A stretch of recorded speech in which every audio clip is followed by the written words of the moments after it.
Welcome, my dear CUET aspirants. In this session, we are going to take up questions of quantitative aptitude that have appeared in CUET PG examination in the previous year 2023 in the second shift. First shift के questions को हम already discuss कर चुके हैं. अगर तुमने checkout नहीं किया है तो एक बार उनको चेक कर लेना. I will also pin the link in the card above. Okay, so let us start second shift questions. Total 35 questions were there for quantitative aptitude section, quant section.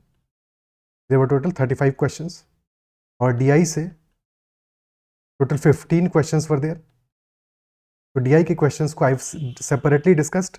ठीक है, वो सेपरेटली ऑलरेडी डिस्कस कर चुका हूँ and you can check that session separately. Start करते हैं and you can connect with on Telegram at ADITYAKT and join the Telegram group CAT-ZAT-MBA. तो question number 1, the ratio of investments of two partners P and Q is 9:10 and the ratio of their profits is 4:5. If P invested the money for 8 months, then for how much time Q invested the money? अच्छा, we'll be discussing all type of questions separately as well. Topic wise भी मैंने काफ़ी सारे topic पे already video बनाए हुए हैं, कुछ पे जो रह गए हैं वो वीडियोस भी बना दूंगा. और एडिशनली एक पूरा सीरीज में अलग अलग टॉपिक के क्वेश्चंस को भी हम साथ में प्रैक्टिस कर रहे हैं, डिस्कस कर रहे हैं. सो उस सीरीज के भी क्वेश्चंस को तुम देखते चलना. तो जितने भी टाइप के क्वेश्चंस होते हैं I will try to cover as much as possible so that exam में कोई भी क्वेश्चन आए तुम्हें नया न लगे, सरप्राइज ना हो. और क्वेश्चंस को अगर तुम्हारे पास टाइम, अब क्योंकि अब बहुत लिमिटेड टाइम बचा हुआ है, तो इस लिमिटेड टाइम में भी हम सारे टाइप के क्वेश्चंस को कवर अप कर सकें. That is the purpose. ठीक है, और फिर तुमको कहीं पे दिक्कत आती है, कोई डाउट आता है, तो you can always connect with me. You can ask in doubts या फिर टेलीग्राम पे कनेक्ट कर सकते हो और वहाँ पे अपने डाउट या कंसर्न को पूछ सकते हो. ठीक है, सो स्टार्ट करते हैं. और जैसे मैं सॉल्यूशन बताता हूँ यू विल रियलाइज कि मैं सिर्फ सॉल्यूशन बताने की तुमको कोशिश नहीं कर रहा हूँ. आई एम ऑल्सो ट्राइंग कि तुम इस सॉल्यूशन को देख के, साथ में अप्रोच को देख के, कॉन्सेप्ट को देख के समझ सको कि आगे कोई एग्जाम में क्वेश्चन आएगा तो तुमको कैसे उसको हैंडल करने वाले हो.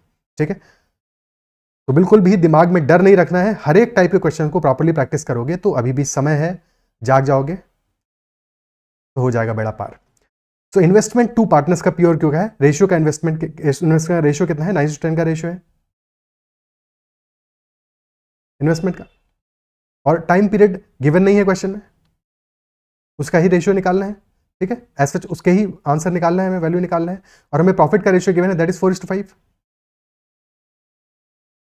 तो वी नो कि प्रॉफिट किस रेशियो में डिस्ट्रीब्यूट होता है?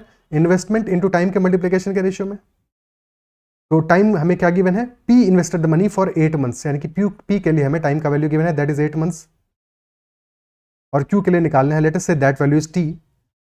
सो वी नो कि 9 into 8, ठीक है, 9 into 8 upon 10 into T, this will be equal to 4/5. क्योंकि अगर प्रॉफिट हमारा इन्वेस्टमेंट इंटू रेशियो के प्रोपोर्शनल है तो profit of first will be some multiple of I1 into T1, investment of first 1 into time period of first, और profit of 2 will be K into I2 into T2. और divide कर दोगे तो K तो cancel out हो जाएगा, बच जाएगा I1 T1 upon I2 T2. ठीक है, तो 4 से सिंप्लीफाई करेंगे 2 आ जाएगा, 5 से 2 आ जाएगा, 2 से 2 कैंसिल आउट हो जाएगा, तो यानी कि T इक्वल टू 9 आ जाएगा आंसर हमारा. Time period will be equal to 9 months, option B. But यहाँ पे स्टेट अवे अगर हमने इन वैल्यूज को इस फॉर्मेट में लिख लिया है तो यहाँ से भी सॉल्व कर सकते थे, बिकॉज वी नो 4 से कैंसिल आउट किया 2 बचा, 5 से 2 बचा, 2 से 2 गया कैंसिल, बच गया 9. तो time period must be equal to 9. But जब यहाँ पे करोगे तो एक बार ध्यान देना है कि हम कौन से साइड पे कैंसिल आउट कर रहे हैं, कैसे कैंसिल आउट कर रहे हैं. तो ये वैल्यूज़ क्या लिखी हैं, इसलिए इस तरह से समझना भी जरूरी है कि ये वैल्यूज़ हमने लिखी क्या है इफेक्टिवली. ठीक है, next question. If the compound interest on a certain sum at 10% per annum for 3 years is ₹33,100, यानी कि 33,100 का कंपाउंड इंटरेस्ट बनाए 3 years का, रेट ऑफ इंटरेस्ट है 10% का. तो अगर रेट ऑफ इंटरेस्ट हमारा 10% है तो कंपाउंड इंटरेस्ट में कितना बनेगा इफेक्टिवली इंटरेस्ट 3 years में दिस विल बी 33.1%. और वही वैल्यू हमें गिवन है 33,100, यानी कि 1% की वैल्यू कितनी आएगी? 1% इज इक्वल टू 1,000. अगर 33.1% हमारा 33,100 है तो 1% is equal to 1,000 rupees. Clear? फिर क्वेश्चन पूछा the simple interest of the same sum at the same rate for the same period कितना होगा? तो अगर 3 years के लिए सिंपल इंटरेस्ट चाहिए तो हो जाएगा 3 इंटू रेट ऑफ इंटरेस्ट है 10%, यानी कि 30%. अगर 1% है 1,000, 30% will be rupees 30,000. And simply that will be the answer, option C. Next question, question number 3 है. A sum of money becomes ₹13380 after 3 years and ₹20070 after 6 years on compound interest. So what is the sum that we have to find out? तो 3 years के बाद में हमारा जो भी principal amount था after 3 years this becomes ₹13,380 and फिर additional 3 years में दिस बिकम्स ₹20,070। तो कितना इंटरेस्ट मिल रहा है हमको 3 years में? कंपाउंड इंटरेस्ट कितना मिल रहा है फ्रॉम 4 to 6 year? मिल रहा है ये 13,380 से हो रहा है 20,070 यानी कि 6,620 प्लस 70 6,690 एडिशनल मिल रहा है। और 13,380 डबल है इसका, इस अमाउंट का डबल है, यानी कि 50% रेट ऑफ इंटरेस्ट मिल रहा है हमको। 50% मिल रहा है 3 years में, और 50% होता है 1/2, यानी कि यहां पे भी हमें कितना इंटरेस्ट मिला होगा 50% मिला होगा, क्योंकि सेम अमाउंट है, सेम पीरियड है, सेम पीरियड ऑफ टाइम है। तो 50% यानी कि 1/2 p/2 मिला होगा। तो p प्लस p/2 इस 13,380 3p/2 हमारा आ गया 13,380, यानी कि p की वैल्यू आ जाएगी 2/3 इंटू 13,380। 3 से काटेंगे 3 4 जार 12, फिर बचा 1, 13 आ गया, 3 4 जार 12, बचा 18, 4460 इंटू 2 यानी कि 8800 plus 120 8920 rupees will be the answer. Option D. Clear है? ठीक है, नेक्स्ट क्वेश्चन।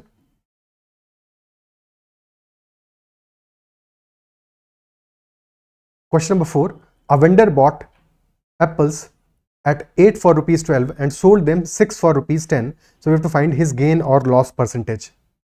ठीक है, सो 8 एप्पल्स को परचेज किया है ₹12 में,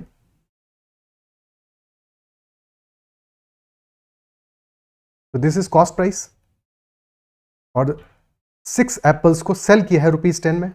सबसे पहला काम, अभी हम इनको कंपेयर नहीं कर सकते इन वैल्यूज को, सेल्स तो ठीक है, बट खरीदे 8 एप्पल हैं, 8 एप्पल 12 के हिसाब से खरीदे हैं और 6 एप्पल 10 के हिसाब से बेचे हैं, तो हमें सबसे पहले इक्वल करना पड़ेगा नंबर ऑफ एप्पल्स को। तो पहले वाले केस में, क्योंकि 8 और 6 का एलसीएम क्या आएगा 24, मल्टीप्लाई कर दो पहली वाली क्वेश्चन में 3 से और सेकंड वाले मल्टीप्लाई कर दो 4 से। अब दोनों एप्पल हमारे दोनों केसेस में 24 हो गए, तो कॉस्ट प्राइस कितना आया 24 एप्पल्स का, कॉस्ट प्राइस आ गया 12 इंटू 3 यानी कि 36 रुपीज, और सेलिंग प्राइस आ गया हमारा 10 इंटू 4 यानी कि 40 रुपीज। 36 रुपीज के एप्पल खरीद के 40 रुपीज में सेल किए हैं, यानी कि 4 रुपीज का आया प्रॉफिट। तो 4/36 will be profit percent which is 1/9, profit percent आ जाएगा 1/9 विच इज 11.11% प्रॉफिट। तो ये हमारा आंसर आ जाएगा। Is that clear? ठीक है, नेक्स्ट क्वेश्चन।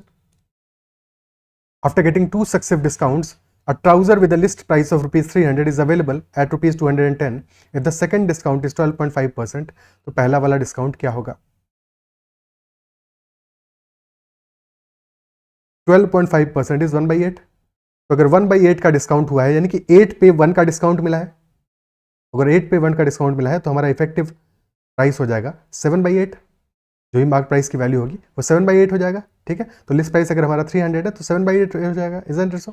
क्लियर है? और फिर सेकंड डिस्काउंट के बारे में पता नहीं है कितना मिला है, बट लेटेस्ट से सेकंड डिस्काउंट के बाद प्राइस हो जा रहा है x, और नेट में क्या हो रहा है 210 हमारा प्राइस हो जा रहा है, प्राइस की वैल्यू हो जा रही है 210, जबकि लिस्ट प्राइस है हमारा ₹300 और सेलिंग प्राइस है ₹210 जिस पे सेल किया है। तो रेशियो क्या आ रहा है 210/300 which is 7/10।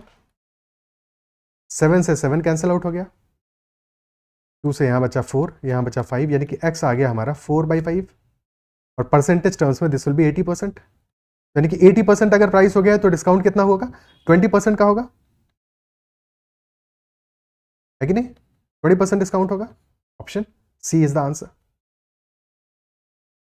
Clear? Second method इस चीज को समझने का ये हो सकता था कि इफेक्टिवली हमें डिस्काउंट कितना मिल रहा है, 300 का आइटम अगर 210 में सेल कर रहे हैं तो डिस्काउंट हो रहा है 30% का, 90 कम हो रहा है, यानी 30% का डिस्काउंट हो रहा है। ठीक है, नेट में 30% आ रहा है, और सक्सेसिव डिस्काउंट्स हैं, एक 12.5% है, दूसरे की वैल्यू हमें निकालनी है, और वी नो कि अगर एक सक्सेसिव डिस्काउंट हमारा x% और y% हो रहे हैं तो क्या बनेगा x plus Y plus x5/100, और यही वैल्यू आ रही है हमारी इक्वल टू 30, और एक वैल्यू हमें पता है 12.5, तो 12.5 plus Y plus 12.5y/100 that is equal to 30, और ये 8 टाइम्स है y/8, तो 12.5 तो राइट हैंड साइड में चला जाएगा, y plus y/8 will be equal to 30 minus 12.5 यानी कि 17.5। एक सेकेंड यहाँ पे गड़बड़ क्या हो रहा है, गड़बड़ ये हो गया कि ये निगेटिव वैल्यूज़ हैं, सारी की सारी डिस्काउंट है ना, तो निगेटिव वैल्यूज़ करनी पड़ेंगी यहाँ पे, ठीक है। -x -y और माइनस माइनस यहाँ पे प्लस हो जाएगा, this will also be minus, ठीक है। सिमिलरली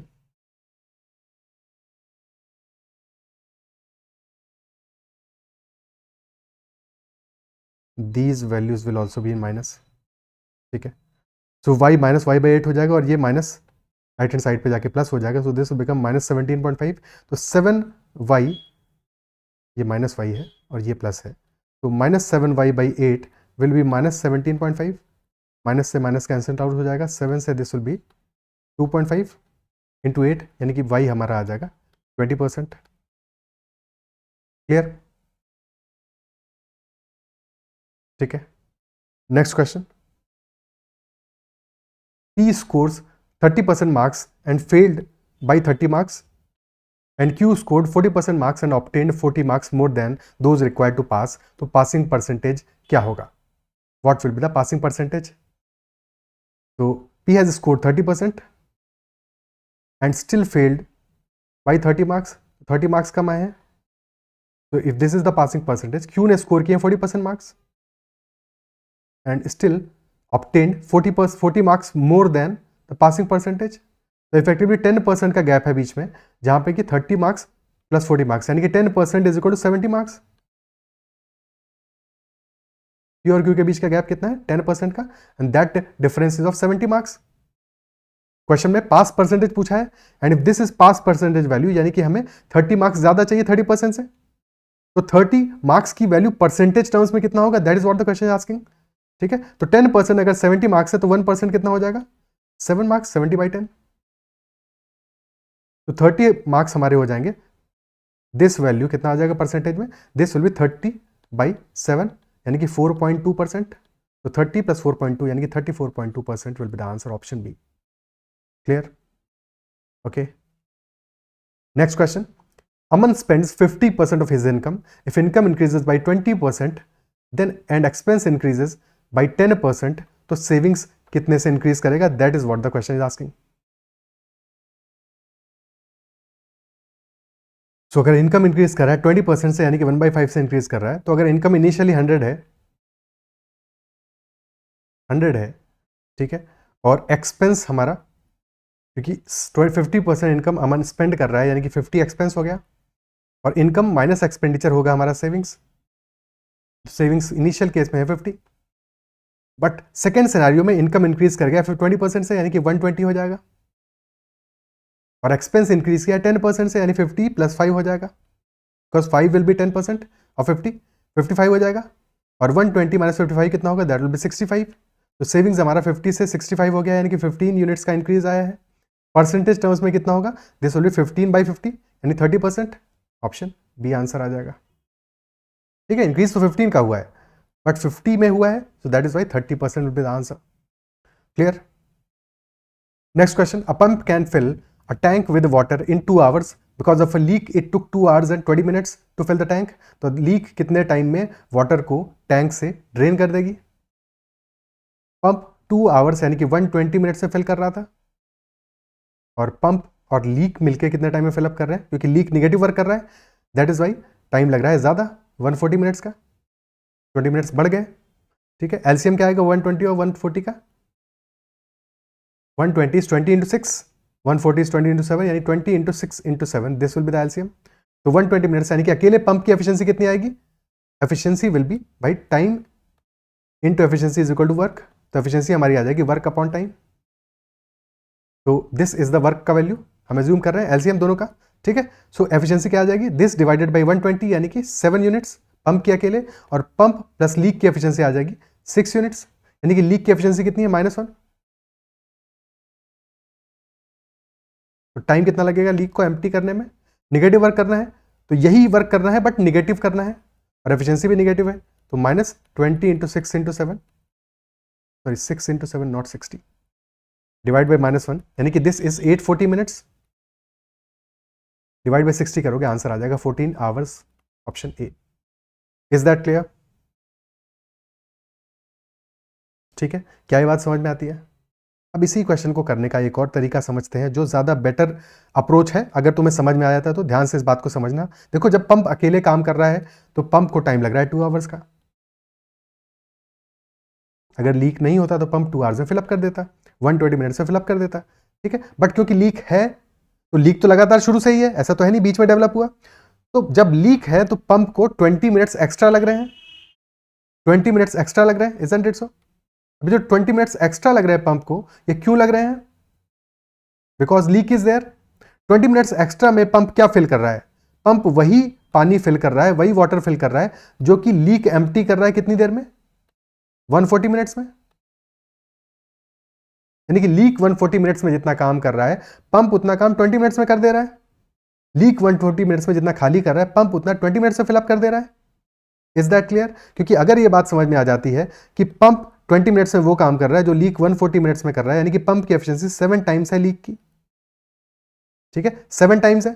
तो अगर पंप को एफिशिएंसी का रेशियो हमें 7:1 मिल गया है तो हमें क्लियर है टाइम का रेशियो क्या आएगा? टाइम की वैल्यू क्या है? पंप 2 आवर्स में फिलअप कर रहा है तो 7 × 2 यानी कि वर्क 14 हो गया, तो क्लियरली लीक को 14 आवर्स लगेंगे। Is that clear? ठीक है, answer will B 14 hours. Straight away समझ में आ जाएगा यहां से।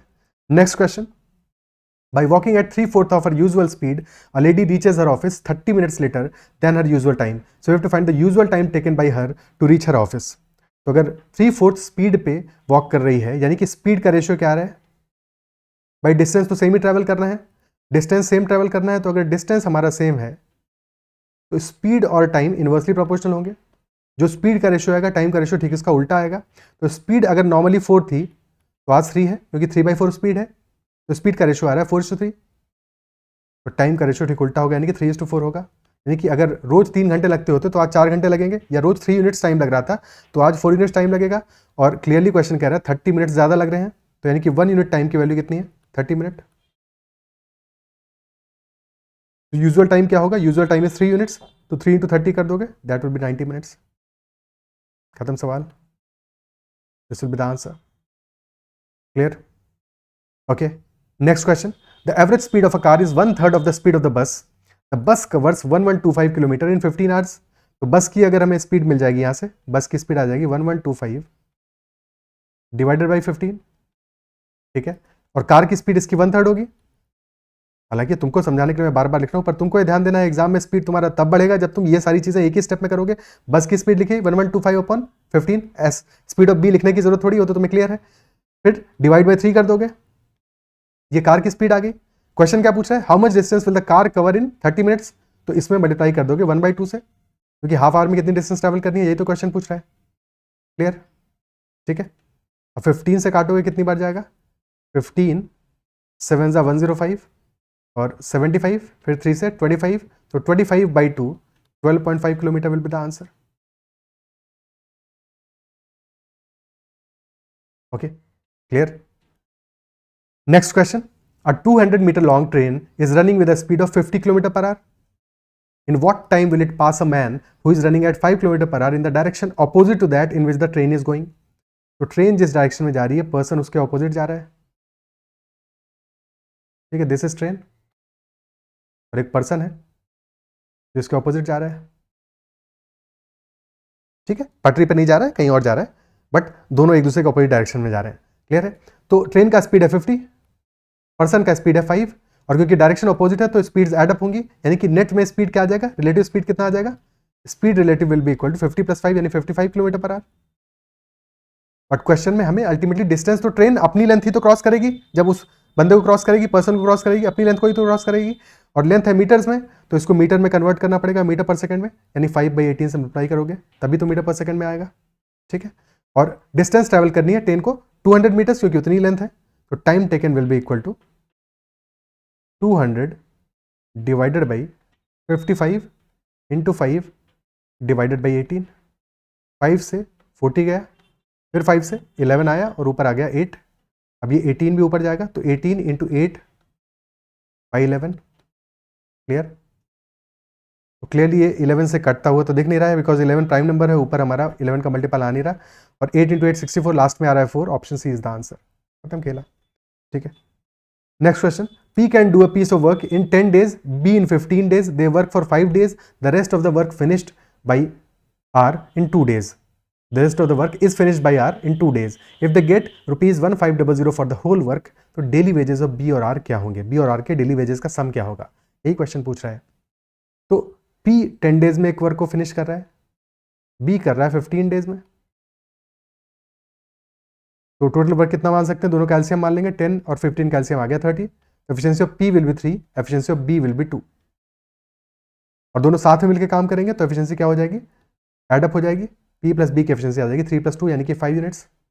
5 डेज वर्क कर रहे हैं, ये कितना हो जाएगा वर्क 5 डेज में. 5 डेज में ये लोग वर्क करेंगे, 5 यूनिट्स करते हैं एक दिन में, एक दिन में करते हैं 5 यूनिट्स, और 5 डेज में करेंगे इंटू 5 यानी कि 25 यूनिट्स. टोटल वर्क है 30, 25 यूनिट्स इन्होंने कंप्लीट कर दिया. रिमेनिंग वर्क इज 5 यूनिट्स, और 5 यूनिट्स से जो रिमेनिंग वर्क है ये कंप्लीट कर रहा है आर इन 2 डेज. तो आर डेली कितना वर्क करेगा, 5/2, 2.5 यूनिट्स पर डे, और यही एफिशिएंसी आ जाएगी आर की. और वेज उसको इसके अकॉर्डिंग ही मिलेगा. अगर टोटल 1500 रुपीज वेज मिल रहा है 30 यूनिट्स के वर्क के लिए, तो पर यूनिट कितना मिलेगा पैसा, पर यूनिट वेज कितना होगा, that will B 1500 by 30 which is 50 rupees. तो आर को कितना मिलेगा 2.5 यूनिट्स पर डे, यानी कि आर का अमाउंट हो जाएगा 2.5 into 50, 125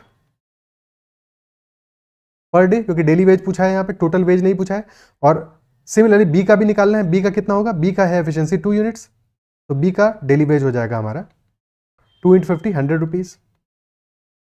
100 + 125, answer will B 225, option D. Clear, ठीक है, कोई समस्या. अच्छा, यहाँ पे ऐसे भी सोच सकते थे कि बी 15 डेज में वर्क कर रहा है, टोटल अमाउंट मिल रहा है रुपीज 1500 का, तो बी को कितना मिलेगा, बी का डेली वेज कितना होगा 1500 by 15 यानी कि 100 रुपीज पर डे. ये इन्फॉर्मेशन तो डायरेक्टली मिल गई हमको. और अगर 5 दिन काम कर रहे हैं तो 5 दिनों में पी कितना काम करेगा, पी करेगा 10 डेज में कंप्लीट करता है, तो 5 डेज में करेगा 5/10 यानी कि 1/2, और बी करेगा 5 डेज में 5/15 यानी कि 1/3. तो 1/2 वर्क कर दिया है पी ने, 1/3 वर्क कर दिया है बी ने, रिमेनिंग वर्क बचेगा हमारा कितना 1 - 1/2 + 1/3, तो रिमेनिंग वर्क विल बी 1/6. और ये 1/6 वर्क कर रहा है आर इन 2 डेज, तो आर का डेली वर्क कितना होगा 1/6 का 1/2, और टोटल अमाउंट 1500 है, तो उसको डेली जो वेज होगा दैट विल बी इंटू 1500 यानी कि 125 रुपीज. तो 125 + 100, 225 will be the answer. Clear, okay. Next question. P and Q working separately can do a piece of work in 9 days and 12 days if they work for a day alternately beginning with P. तो कितने दिनों में work will be completed. Alternately work कर रहे हैं यानी कि पहले P वर्क करेगा, फिर करेगा Q सेकेंड डे, फिर P, फिर Q and so on. Every odd day, odd even का फॉर्मूला हो रहा है, ऑड डे P वर्क करेगा और इवन डे पे Q वर्क करेगा. ठीक है, P कर रहा है कंप्लीट 9 डेज में वर्क और Q कर रहा है 12 डेज में.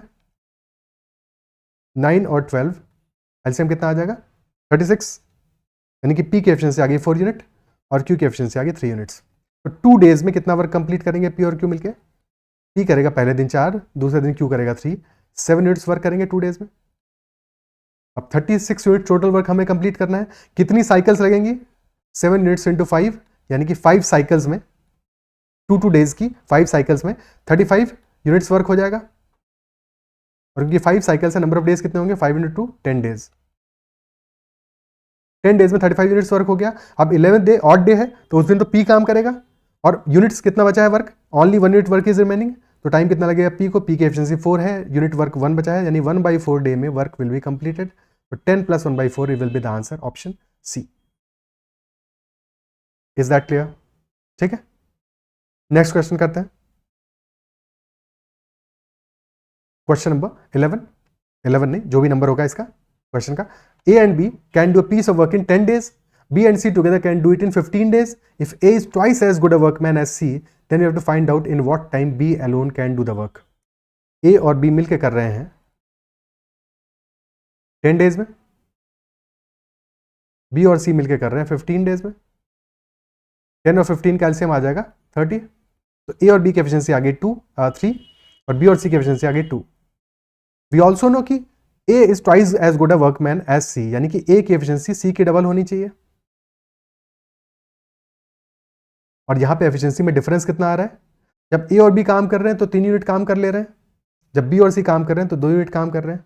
ठीक है, यूनिट में कंफ्यूजन हो रहा है तो तुम ऐसे समझ लिया करो, ए और बी काम कर रहे हैं 3 ईंटें उठा रहे हैं, ठीक है, और बी और सी काम कर रहे हैं 2 ईंटें उठा रहे हैं, यानी कि एक ईंटा ज्यादा उठ रहा है पहले वाले केस में। ठीक है, पहले वाले केस में एक ईंटा, एक ब्रिक ज्यादा उठ रहा है, इजंट इट सो।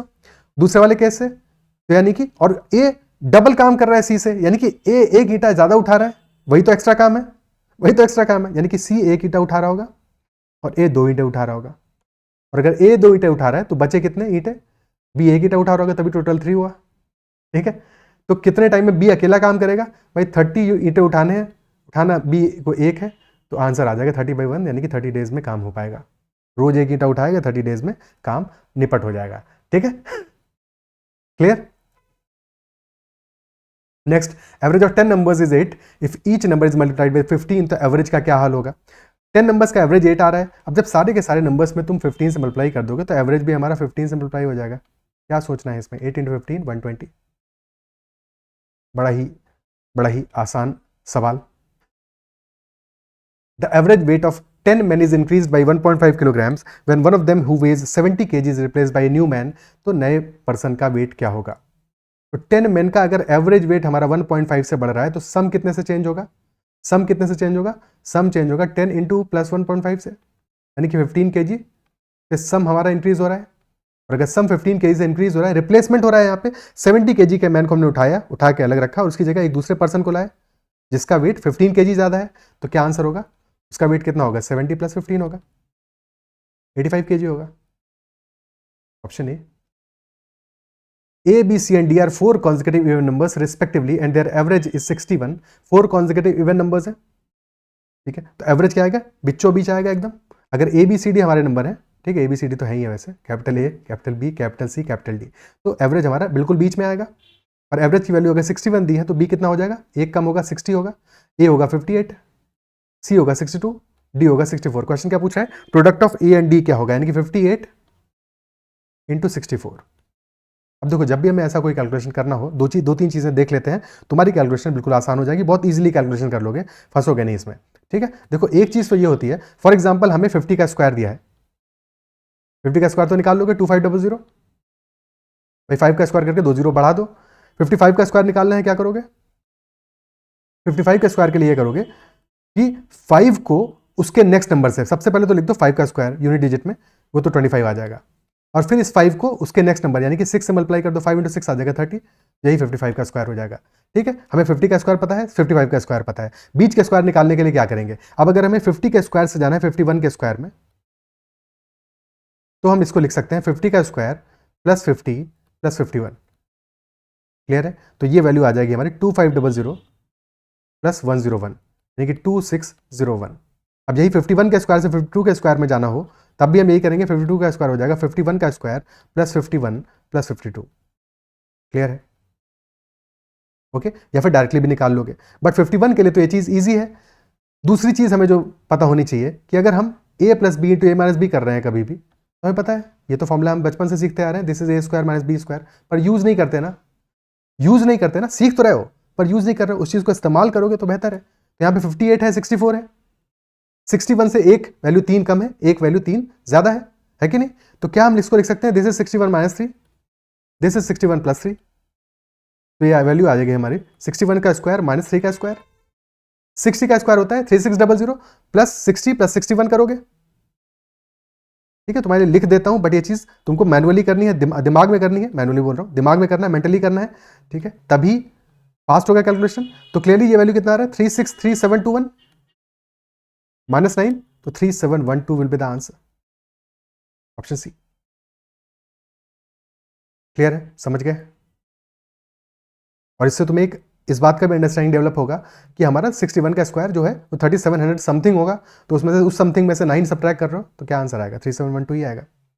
एक्चुअल में कैलकुलेट भी नहीं करना है, तुमको आइडिया ही लग जाएगा कि 3635 वाले आंसर होने नहीं है, 38 वाला भी हो नहीं सकता। In what ratio must water be mixed with milk to gain 16 and 2/3% on selling the mixture at cost price. तो कितना गेन करना है हमें? 16 and 2/3% यानी 16.67%, यानी कि 1/6 का गेन करना है।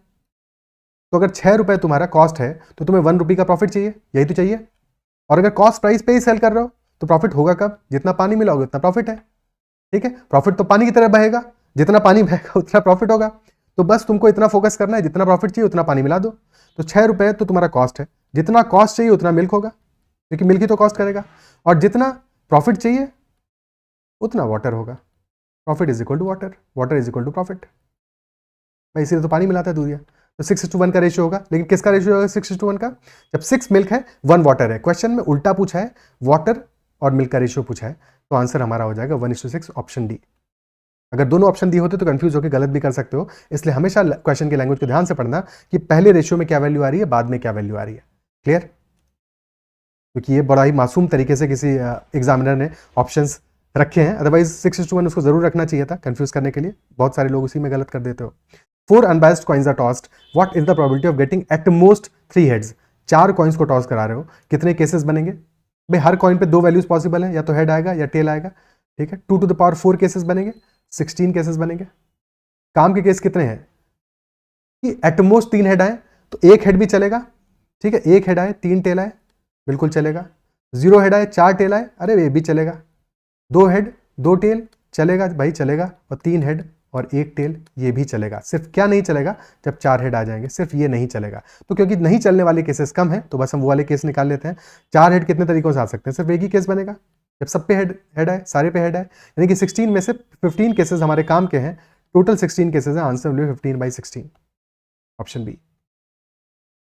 ठीक है, next question, in how many ways can the letters of the word detail be arranged so that the vowels occupy only the odd positions? तो वॉवेल कौन कौन से हैं डिटेल में? ई है, ए है और आई है। एक चीज और जो छोटी सी चीज है बता देती है, ऑड पोजीशन हमारी स्टार्ट होंगी लेफ्ट हैंड साइड में, तो 1, 3 और 5। यहां पे तो टोटल 6 है, तो 3 और 3 इवन होगा। बट अगर 7 होते तो ध्यान रखना था 4 ऑड पोजीशंस होती वहां पे। ठीक है, तो हमें 4 में से 3 सेलेक्ट करनी पड़ती, क्योंकि हमें वॉवेल्स ऑड पे ही आएंगे। बट टोटल अगर 4 पोजीशन होती तो 4 में से 3 सेलेक्ट करनी पड़ती। यहाँ पे तो 3 ही है, 3 ऑड पोजीशंस हैं, 3 ही वॉवेल्स हैं, तो कोई समस्या नहीं है। वॉवेल्स को हम फिलअप कर देंगे ऑड पोजीशंस में। ठीक है, 3 पोजीशन से 3 वॉवेल्स से सेलेक्ट करने की जरूरत नहीं है, 3 फैक्टोरियल तरीके से अरेंज कर देंगे। और बची हुई 3 पोजीशंस में हमें कॉन्सोनेंट्स को अरेंज कर देना है, 3 फैक्टोरियल तरीके से वो अरेंज हो जाएंगे। आंसर आ जाएगा 6 × 6 36। बट जस्ट इन केस अगर 7 पोजीशंस होती तब क्या करते? ठीक है, अगर इफ 7 लेटर्स होते तब क्या करते? अगर 7 लेटर्स होते और 3 ही वॉवेल्स होते। ठीक है, 3 वॉवेल है और 4 कॉन्सोनेंट है। डिफरेंट क्वेश्चन हो गया, यहाँ पे डिटेल नहीं है, कोई और वर्ड है जहाँ पे कि 3 वॉवेल्स हैं, 4 कॉन्सोनेंट है, 7 लेटर्स का वर्ड है।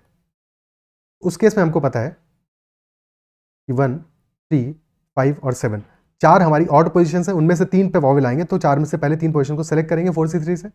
Then we'll arrange the vowels, 3 factorial से अरेंज कर देंगे। और फिर जो हमारी 4 पोजीशंस बच गई उन चारों पे क्योंकि कॉन्सोनेंट अरेंज होंगे 4 फैक्टोरियल से अरेंज हो जाएंगे। So this will be the answer in that case. Clear? Okay, next question, which of the following statements is true based on the following diagram? तो डायग्राम में हमारा राइट एंगल ट्रायंगल है, B 90 degree है, angle C 55 degree है, तो angle A कितना बचा? 45 degree होगा। हम तो 180 आएगा, एंगल ए 45 डिग्री होगा। और जितना बड़ा एंगल उसके सामने की साइड उतनी बड़ी, बस ये चीज याद रखनी है, जितना बड़ा एंगल उसके सामने की साइड उतनी बड़ी। सबसे बड़ा एंगल कौन सा है? सबसे बड़ा एंगल है एंगल बी, तो उसके सामने की साइड सबसे बड़ी होगी, यानी कि A C will be the largest side, largest होगा। सबसे छोटू एंगल कौन सा है? छोटू है ए बी, एंगल ए, सबसे छोटू साइड आ जाएगी बी सी, स्मॉलेस्ट। और बीचू वाला एंगल है 55 डिग्री, एंगल सी, उसके सामने की साइड है ए बी, तो ए बी आ जाएगी मिडिल में। तो A C is greater than A B is greater than B C. अब हमने कुछ भी दिया है, आंसर निकाल लो। B C is less than A B, yes, option A will be the answer. पहला वाला ऑप्शन अपना आंसर हो जाएगा। क्लियर है? Okay, next question, the height of 2 right circular cones are in the ratio 1:2 and the perimeter of their bases are in the ratio 3:4. तो we have to find the ratio of their volumes. Volumes का ratio क्या होगा? हमें height का ratio दिया है, height का ratio क्या है? 1:2, और पेरीमीटर का रेशियो दिया है 3:4, और पेरीमीटर क्या है? 2πr है, यानी कि perimeter is proportional to R. तो बेसिकली हमें रेडियस का रेशियो दिया हुआ है, पेरीमीटर का रेशियो और कुछ नहीं, रेडियस का ही रेशियो है। और वॉल्यूम होगा कौन का 1/3 पाई आर स्क्वायर एच। 1/3 पाई को भूल जाओ क्योंकि हमें रेशियो से मतलब है, हमें सिर्फ वॉल्यूम का रेशियो निकालना है। ठीक है, तो वॉल्यूम का रेशियो हमारा किसके प्रोपोर्शनल होगा, आर स्क्वायर एच के। तो बस आर स्क्वायर एच का रेशियो निकाल लो, R3 मान लो, H1 मान लो, जो भी वैल्यूज दी है उन्हीं को मान लो, R का स्क्वायर कर दो यानी कि 3 का स्क्वायर इंटू 1, और यहाँ आ जाएगा 4 का स्क्वायर इंटू 2, तो आ जाएगा 9:32। That will be the answer, option C. Clear है? ठीक है, नेक्स्ट क्वेश्चन।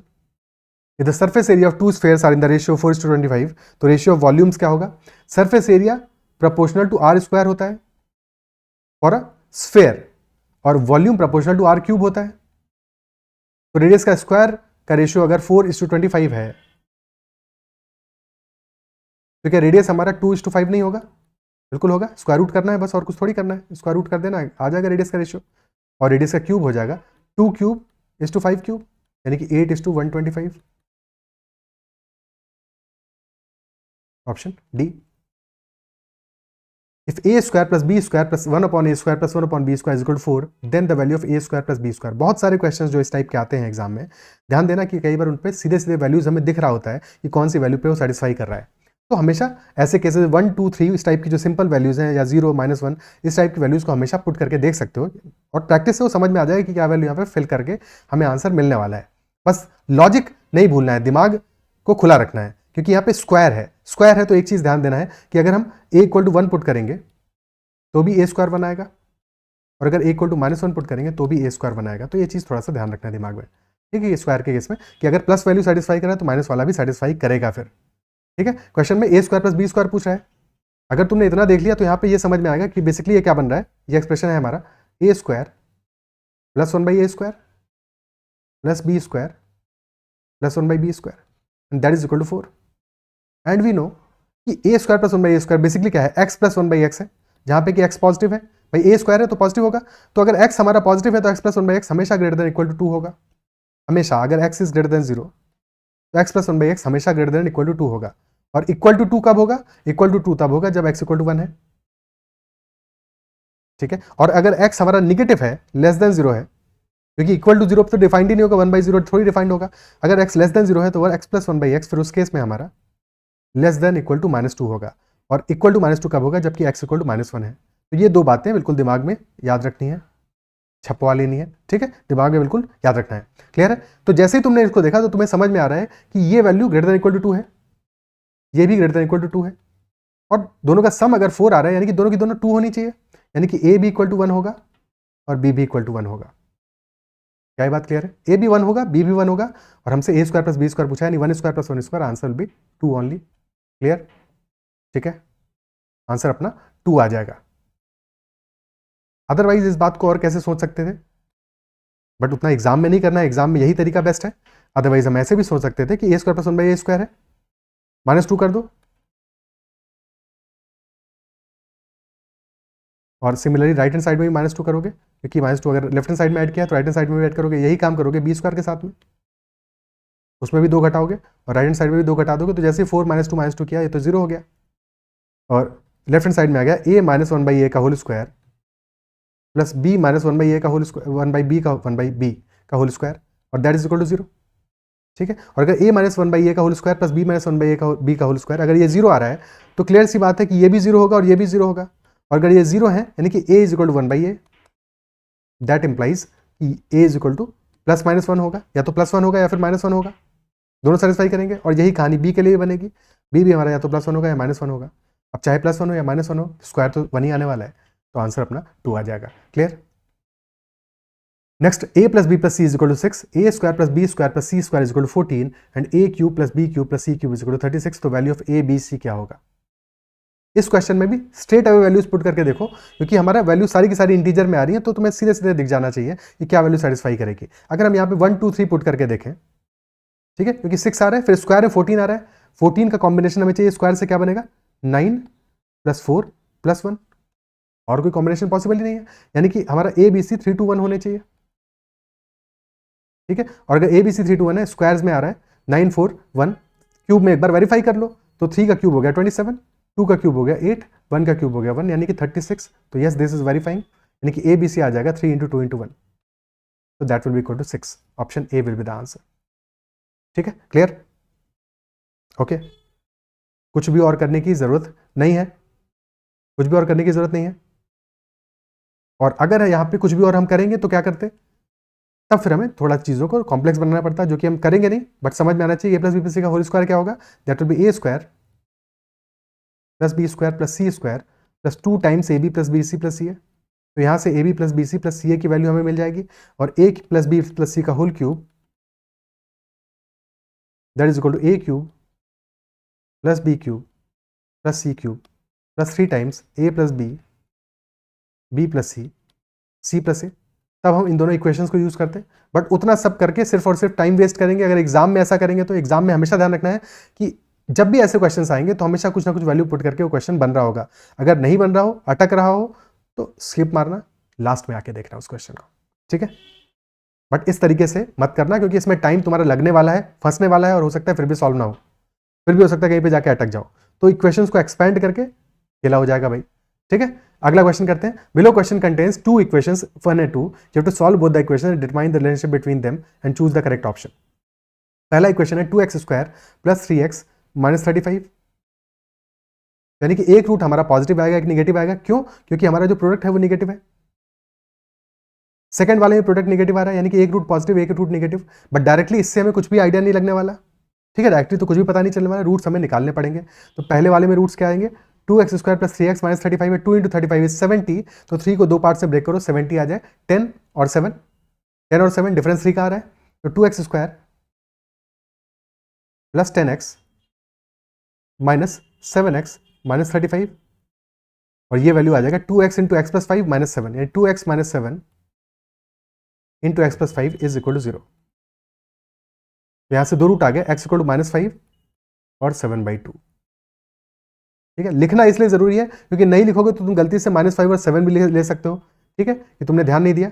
-5 और 7/2 आएगा. क्लियर है? ठीक है, नेक्स्ट इक्वेशन आ रहा है हमारा 4y square plus 10y minus 104. और 104 क्या है, दैट इज 13 इंटू 8, यानी कि 13 से कनेक्टेड रूट बनेंगे अपना. 4 इंटू 104 को 2 पार्ट में ब्रेक करना है, डिफरेंस 10 का है, और एक हमारा मल्टीपल ऑफ 13 होगा, पक्की बात है. तो 13 4 इंटू 104 है. 26 और 16 के बीच में गैप 10 का आ रहा है. ठीक है, 26 और 16 के बीच में, because this is 13 into 8 into 4, 13 into 16. ठीक है, 104 भाई, 104 क्या है, 13 इंटू 8 है, और मल्टीप्लाई कर रहे हो 4 से, यानी कि इंटू 4. ठीक है, 13 इंटू 8, तो यानी कि एक वैल्यू आ गया 26 और एक आ गया 16. This will be 4y square plus 26y minus 16y minus 104 is equal to 0. तो 2y into 2y plus 13, so this is 2y minus 8 into 2y plus 13 and that is equal to 0.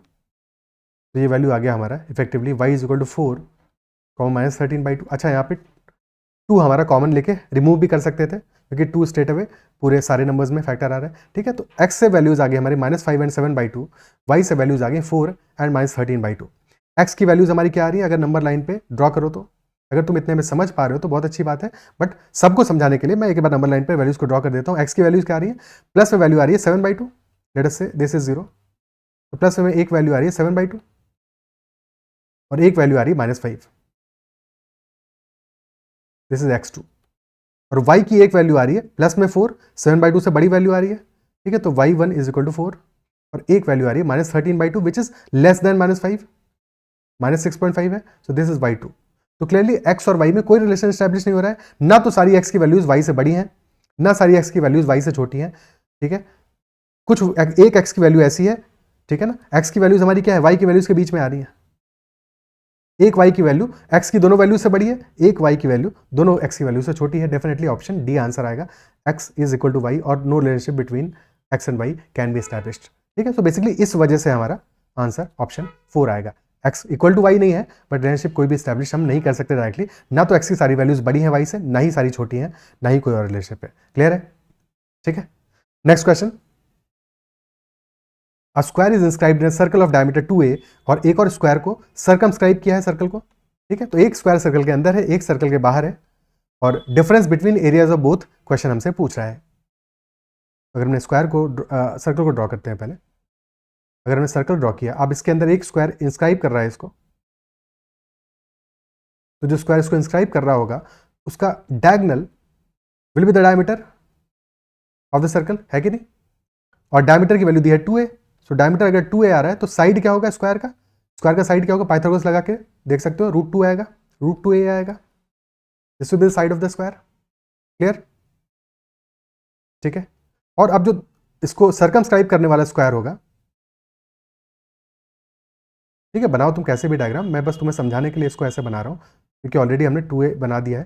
ठीक है, कि कुछ ऐसा ये स्क्वायर बनेगा और ये जो 2a हमारा डायगोनल आ रहा है ये बेसिकली साइड की लेंथ के बराबर होगा, यानी कि इस सर्कमस्क्राइबिंग स्क्वायर का साइड लेंथ होगा 2a।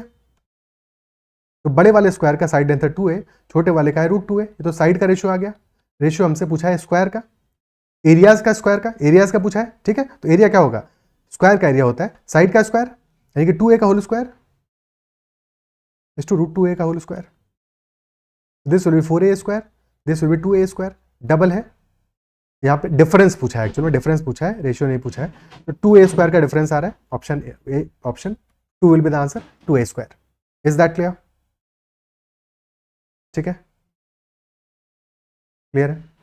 अब यहाँ पे एक छोटी सी बात और है जो क्लिक करनी चाहिए, नहीं भी कर रही होगी तो कोई बात नहीं, अभी मैं बता देता हूँ ताकि आगे तुमको हमेशा रिकॉल रहे कि जब भी कभी ऐसा केस बनेगा तुम आउटर वाले स्क्वायर को देखो, एरिया कितना आ रहा है? 4a square.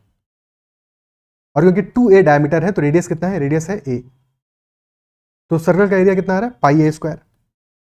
अब इसके अंदर जो स्क्वायर बन रहा है उसका एरिया आ रहा है 2a स्क्वायर। ठीक है, क्लियर है। तो रेशियो कितना बन रहा है? a स्क्वायर तो हट जाएगा, 4:π/2। अगर हमसे सर्कमस्क्राइबिंग स्क्वायर और सर्कल का रेशियो पूछा होता एरिया का तो 4:π आता, 4:π आता। ठीक है, और अगर सर्कल और उसके अंदर इंस्क्राइब्ड स्क्वायर का रेशियो पूछता तो π/2 आता। क्लियर है? If PQ and RS are two diameters of a circle of radius r and they are mutually perpendicular, तो दो डायमीटर्स हैं जो कि म्यूचुअली परपेंडिकुलर हैं एक सर्कल के, तो what is the ratio of area of the circle to area of the triangle PRS, triangle PRS। तो PQ एक डायमीटर हमने ड्रॉ किया, let us say this is PQ, second will be RS, and if these two are diameters, तो यानी कि जहां पे intersect करेंगे that will be the centre. तो if this is R, this is R, this is R, और हमें triangle जो PRS बन रहा है, this is triangle PRS। Triangle PRS का एरिया कितना आ जाएगा? 1/2 इंटू बेस इंटू हाइट। तो अगर हम यानी 1/2 इंटू RS को बेस मान लें, RS इंटू PO, यानी 1/2 into 2R into R, that will B R square. तो एरिया आ गया ट्रायंगल का R स्क्वायर और सर्कल का आएगा πr स्क्वायर, सर्कल का आएगा πr स्क्वायर। तो रेशियो आ जाएगा πr square is to R square, यानी π/1, ऑप्शन 2। ठीक है, next, find the value of 1/4 into 5 plus 1/5 into 6 plus 1/6 into 7 till 1/10 into 11। Very common question, बहुत बार एग्जाम में आता है। तो अगर हमें कभी भी वैल्यूज दी है, लेट अस से हमें दिया है 1/4 इंटू 7, ठीक है, तो हम इसको डायरेक्टली लिख सकते हैं, this will be equal to कितना 4 और 7 में डिफरेंस है? 3 का डिफरेंस आ रहा है, 3 का डिफरेंस आ रहा है, तो this will B 1/3 of 1/4 minus 1/7। या जनरलाइज करें तो अगर हमें दो वैल्यूज दी हैं 1/n into n plus p, p कोई नंबर है, ठीक है, n से p ज्यादा है और p कोई इंटीजर ही वैल्यू होगी, तो we can write this as 1/p into 1/n minus 1/n plus p। ऐसे क्यों लिख रहे हैं? क्योंकि जब भी जैसे ही तुम एलसीएम लोगे तो एलसीएम लेने पे n into n plus p तो नीचे आ जाएगा, न्यूमरेटर में आएगा n plus p minus n, तो p ही बच जाने वाला है। जैसे यहाँ पे न्यूमरेटर में आएगा 7 माइनस 4 तो 3 ही बचेगा, तो 1/3 करोगे तभी तो 1/4 इंटू 7 है। तो सिमिलरली यहाँ पे 4 और 5 के बीच में डिफरेंस 1 का ही है, 5 और 6 में ही 1 का ही है, तो हम लिख सकते हैं दिस विल बी 1/4 माइनस 1/5। अगला वाला होगा 1/5 माइनस 1/6, देन नेक्स्ट होगा 1/6 माइनस 1/7 एंड सो ऑन, और लास्ट वाला होगा 1/10 माइनस 1/11। तो माइनस 1/5 से प्लस 1/5 कैंसिल आउट हो जाएगा, ऐसे ही सब कैंसिल आउट हो जाएगा। बचना सिर्फ क्या है? सिर्फ शुरुआत वाला फर्स्ट टर्म बचेगा और सिर्फ लास्ट टर्म बचेगा। ठीक है, एक कंफ्यूजन और होता है जो गलती कई बार लोग कर देते हो, पहले वाले हमारा जो पेयर है पहले वाले पेयर में अगर पहला वाला टर्म बच रहा है तो आखिरी वाले पेयर में आखिरी वाला टर्म बचेगा, यानी बाद वाला सेकंड वाला टर्म बचेगा, ये ध्यान देना है। कभी भी कैंसिल करने में इसका उल्टा नहीं कर देना है कि 1/4 प्लस 1/10 को बचा लो, ठीक है। अपोजिट ही बचेंगे हमेशा। 1/4 माइनस 1/11 है, ठीक है, यानी कि डिफरेंस है 7 का, ऊपर आ जाएगा 7, नीचे आ जाएगा 4 × 11 यानी 44। 7/44 option 3 will be the answer. Clear है। Next question, if x is an integer such that x plus 1/x is equal to 17/4, then what will be the value of x minus 1/x? Again directly values यहाँ पे put करके तुम्हें answer दिख रहा होगा। अगर दिख रहा है तो अच्छी बात है, नहीं दिख रहा है तो देखो 4 तो आ रहा है ना, एक नंबर 4 हमारे डिनोमिनेटर में आ रहा है, डिनोमिनेटर में 4 आ रहा है और 1/x को तुम ऐड कर रहे हो, तो क्या यहाँ पे तुम्हें हिंट नहीं मिलना चाहिए कि x = 4 एक बार चेक करके देख लो, ठीक है। ये हमेशा दिमाग में रखना है, इतना तो दिमाग खुला रखना चाहिए। जैसे ही x = 4 पुट करोगे यहाँ पे तो आ जाएगा 4 + 1/4, दैट विल बी 4 × 4 यानी 16 + 1/4 विच इज नथिंग बट 17/4। तो x = 4 सेटिस्फाई कर रहा है। बस अब x यहाँ पे वैल्यू रख के निकाल लो, तो 4 - 1/4 आ जाएगा अपना 15/4, 16 - 1/4 यानी कि ऑप्शन 2। क्लियर। कभी डिनोमिनेटर में जो वैल्यू दिख रही है वो एक बहुत बड़ा हिंट है। अगर 1/x तुम ऐड कर रहे हो कहीं पे, 1/x मल्टीप्लाई हो रहा है, जो भी हो रहा है, तो अगर 1/x तुम्हारा हो रहा है मल्टीप्लाई और तुम्हें डिनोमिनेटर में एक वैल्यू दिख रहा है, तो पॉसिबल है या तो वही सेम नंबर हमारा सेटिस्फाई कर जाएगा या उसका कोई मल्टीपल हो सकता है। बाकी क्वेश्चन पे डिपेंड करेगा एग्जैक्टली क्वेश्चन की लैंग्वेज क्या है, बट ये छोटी छोटी चीजें इनको दिमाग में रखोगे तो कई बार वैल्यू पुट करके तुम्हें सीधे सीधे आंसर मिल जाने वाला है, ठीक है। अदरवाइज क्या करोगे इस क्वेश्चन में, अदरवाइज वाला तरीका ही पता होना चाहिए कि x + 1/x है, दैट इज 17/4 और हमें निकालना है x - 1/x। तो x + 1/x का होल स्क्वायर कर दो, this will become x² + 1/x² + 2 and this will be 17/4 का होल स्क्वायर, ठीक है। अब अगर हमें x - 1/x निकालना है तो अब इसका भी होल स्क्वायर कर दो, मतलब होल स्क्वायर बोल रहा हूँ, इन दोनों साइड में 4 सब्ट्रैक्ट कर दो, तो अब ये लेफ्ट हैंड साइड में हमें वैल्यू मिल जाएगा x - 1/x का होल स्क्वायर और राइट हैंड साइड में वैल्यू मिल जाएगा 17 का स्क्वायर - 64/16। अब दोनों साइड में स्क्वायर रूट ले लो, तो 17 का स्क्वायर - 64 कितना होगा, 17 का square 289 - 64/16, this is nothing but 225/16 यानी 15/4 आ जाएगा आंसर। और ये पाइथागोरियन ट्रिपलेट भी है, क्लिक अगर समझ में आ रहा हो तो, याद आ रहा हो 17, 8 और 5 है कि नहीं। अगर 17 हमारा हाइपोटेन्यूज हो, एक साइड 15 है एक साइड 8 है, वही सेम रिलेशन तो है। क्लियर है। नेक्स्ट क्वेश्चन, अ बैग कंटेन्स 1 rupee 50 पैसा and 25 पैसे coins in the ratio 5:6:8. If the total amount of money in the bag is rupees 250, तो you have to find the number of 50 पैसा coins in the bag. पहली चीज देखो जो दिमाग में आनी चाहिए, जो कि बिल्कुल क्लियर है हमें, 50 पैसा कॉइन्स कितना है रेशियो में, 6 आ रहा है, 6 आ रहा है और उन्हीं के बारे में क्वेश्चन ने पूछा है, तो कॉइन्स तो हमेशा इंटीजर में होंगे, ऐसा तो नहीं हो सकता ना कि 7.5 कॉइन हो, इजंट इट सो। और जो रेशियो में वैल्यू आ रहा है उसका मल्टीपल होना चाहिए, उसका मल्टीपल होगा, यानी कि आंसर हमारा मल्टीपल ऑफ 6 होना चाहिए।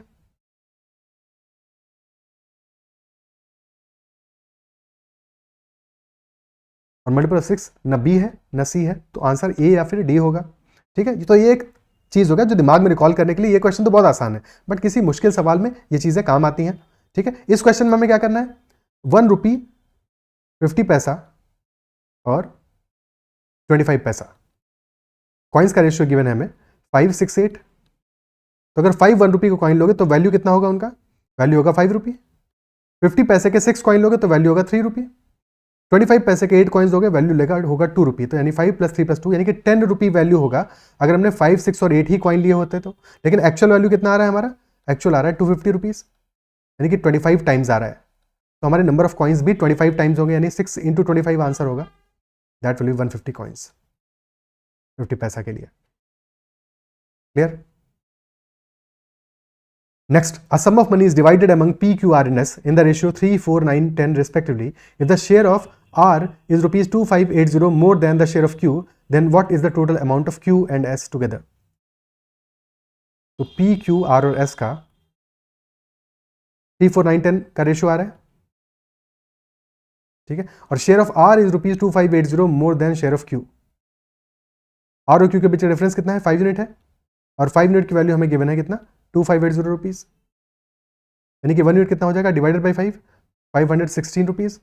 और क्वेश्चन पूछ रहा है total amount of Q and S together, Q और एस का टोटल अमाउंट कितना है 4 + 10 14 यूनिट्स, तो 14 इंटू 516 14 इंटू 5 7000 तो यही आ गया, प्लस 14 इंटू 16 अगेन 14 इंटू 16 कर रहे हो, एक वैल्यू हमारा 15 से 1 कम है, एक 1 ज़्यादा है, यानी कि दिस विल बी 15 का स्क्वायर माइनस 1 का स्क्वायर यानी 224, ऑप्शन सी। बाकी 4 इंटू 6 4 भी लास्ट में आ ही रहा है, बट ये चीज़ अगर याद आती है, देखो दो क्वेश्चन ऐसे थे जहाँ पे कि यही सेम फॉर्मूला हमारा कैलकुलेशन में काम आया, इजंट इट सो? क्लियर है? Okay, next question. A bag contains 6 blue balls, 4 red balls, 3 yellow balls and 2 green marbles. Sorry marbles हैं, बॉल्स नहीं है। 6 blue, 4 red, 3 yellow and 2 green marbles. अगर 4 marbles को हम पिकअप कर रहे हैं at random, so what is the probability that at least one of them is red? इस बात की प्रोबेबिलिटी क्या होगी, कम से कम एक तो रेड हो। तो या तो एक रेड होगा 4 में से भाई, या तो एक रेड होगा, या फिर 2 रेड होंगे, या 3 रेड होंगे, या 4 रेड होंगे। ये हमारे काम के केसेस हैं, ये तो ज़्यादा बन रहे हैं, बट एक केस हमारा बनेगा 0 रेड का, जो हमारे काम का केस नहीं है, बट वो सिर्फ एक ही केस बन रहा है, तो हम जो काम के केस नहीं है उन केसेस को निकाल लेते हैं, उनको 1 से सब्ट्रैक्ट कर देंगे। ठीक है, तो कितने केसेस बनेंगे जबकि कोई भी रेड नहीं हो?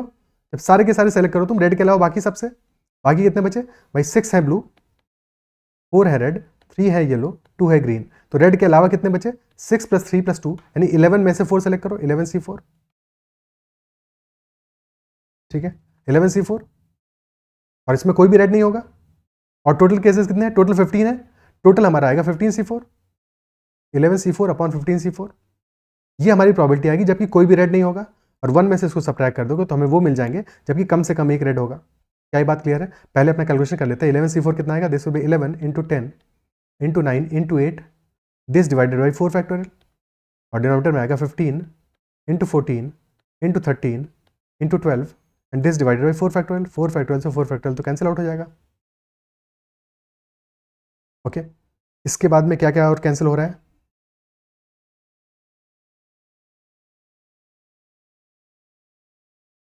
6 से यहाँ पे 2 बचा, 2 से ऊपर 4 बचा।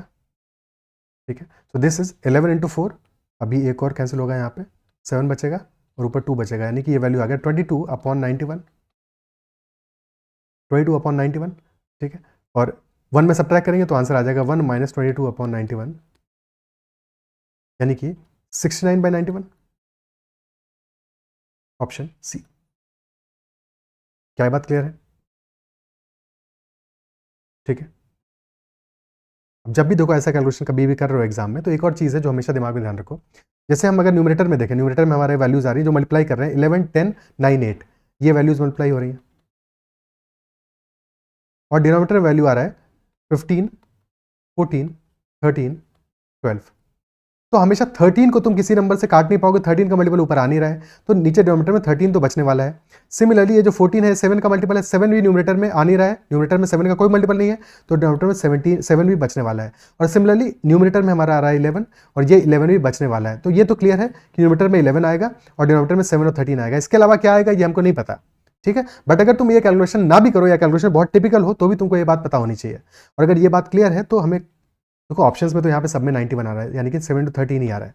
ठीक है, बट हमें ये ध्यान देना न्यूमरेटर में 11 आएगा, 11 का कोई या तो 11 आएगा या 11 का कोई मल्टीपल आएगा। तो जो डिफरेंस आएगा हमारा, क्योंकि हम 1 में सब्ट्रैक्ट करने वाले हैं जो भी वैल्यू हमें मिलने वाला है, तो जो डिफरेंस होगा न्यूमरेटर डिनोमिनेटर का वो हमारा 11 का मल्टीपल होना चाहिए, 11 का मल्टीपल होना चाहिए, सिर्फ एक ही केस में है। ठीक है, तो अगर कैलकुलेशन हमारी और भी ज़्यादा टिपिकल होती है और वहाँ पे भी हमें ऐसे कोई फैक्टर्स नहीं मिल रहे होते, तो कई बार ये चीज़ें हमें कैलकुलेशन में काम आती हैं, या कैलकुलेशन में अगर तुम चाहते हो तो इतने से भी हमारा आंसर आ जाता है। ठीक है, next question. A merchant has 500 kilograms of sugar, some part of which he sells at 8% profit and rest at 18% profit. अब ओवरऑल उसको कितना गेन हो रहा है? 14% का।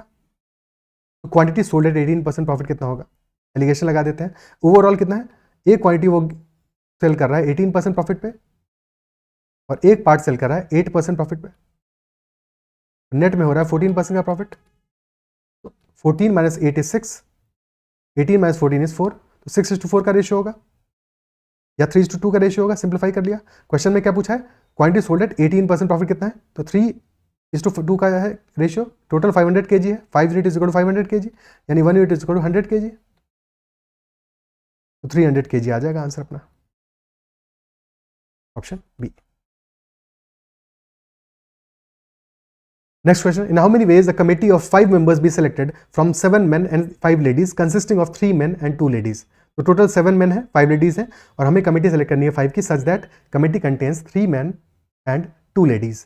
ठीक है, तो कितने तरीके होंगे? 7 में से हमें 3 men सेलेक्ट करने हैं तो तरीके हो जाएंगे 7C3, और लेडीज सेलेक्ट करनी है 5 में से 2 तो तरीके हो जाएंगे 5C2, और मल्टीप्लाई कर देंगे तो आंसर 7C3 कितना आएगा? That will B 7 × 6 × 5 divided by 6, और 5C2 आ जाएगा, 5C2 यानी 10 आ जाएगा, 5 × 4/2, this is 35 × 10 and hence 350। And again in this calculation जैसे ही तुमने लिखा 7C3 × 5C2, तो तुरंत तुम्हें ये बात क्लिक करनी चाहिए कि हमारा 7 न्यूमरेटर में आने वाला है और बाकी सारे नंबर 7 से छोटे हैं, तो 7 का मल्टीपल जरूर होगा अपना आंसर। और जैसे ही ये बात दिख जाएगी तुमको, तो तुम्हें पता है कि ऑप्शन डी के अलावा कोई भी और ऑप्शन आंसर नहीं हो सकता है। Is that clear? क्या अप्रिशिएट कर पा रहे हो इन छोटी छोटी बातों को? क्योंकि ये छोटी छोटी बातें मगर मोटी बातें ये एग्जाम में इतना काम आएंगी कि तुमको मजा आ जाएगा। अगर इनको अप्लाई करना सीख लिया तो तुम्हारा टाइम बचेगा, मॉक्स में अभी से अप्लाई करना स्टार्ट कर दोगे तभी अप्लाई कर पाओगे। छोटी छोटी बातें हैं, कई बार बहुत हेल्प करेंगी, स्पेशली एग्जाम में, क्योंकि मॉक में तो फिर भी हो सकता है, बट एग्जाम में इसी तरह से अगर क्वेश्चंस बनेंगे तो मजा आएगा वहाँ पे। ठीक है, फिर तुमसे जो गलतियां हो रही हैं, गलतियां हो सकती हैं, वो भी तुम अवॉइड कर पाओगे कैलकुलेशन की। तो these are all the questions. I believe session पसंद आया होगा, क्वेश्चन समझ में आए होंगे। अगर सेशन में अच्छा लगा है, समझ में आया है, तो बाकी जो प्रीवियस सेशन भी मैंने बनाया है, अगर वो अब तक नहीं देखा है जरूर देख लेना, चेकआउट कर लेना। और अगर किसी क्वेश्चन में कहीं पे डाउट रहा है तो कमेंट जरूर मेंशन करना। And you can connect with my Telegram @ADITYAKT। और अगर सेशन पसंद आया तो उसको लाइक जरूर करना है। अब तक चैनल को सब्सक्राइब नहीं किया है तो जरूर कर लेना। And join the Telegram group CAT ZAT MBA। That is all for this session. Bye bye, take care.